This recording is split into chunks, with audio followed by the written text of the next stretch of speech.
আমগো আমগো। আরে এ পাগল পাথর কি লেগে খাইতেছে? এ পাগল পাথর খাইতেছিস কেন? যা যা যা, আমার খাইতে দে, যা যা।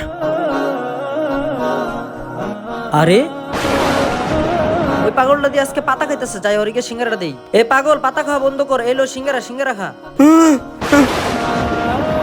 আসসালামু আলাইকুম হুজুর। ওয়ালাইকুম আসসালাম, বলো। হুজুর, জঙ্গলের রাস্তায় একটা পাগলরে দেখলাম, একদিন ইট খায় আবার পাতাও খায়।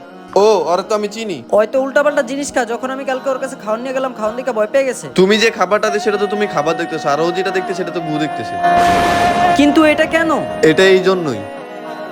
হ হ হ, আমার 20% মুনাফাতি টাকা লাগবে। এলো ভাই তোমার সুদের টাকা। কি রে, এই টাকার সুদ কই? কালকে যদি তুই এই টাকার সুদ না দিস, তোর খবর আছে, যা। একটা কথা মনে রাখবা ভাই, সুদের কারবার থেকে দূরে থাকবা। ইসলাম ধর্মে সুদ খাওয়া গু খাওয়া কি কথা? আপনি ঠিক বলছেন হুজুর।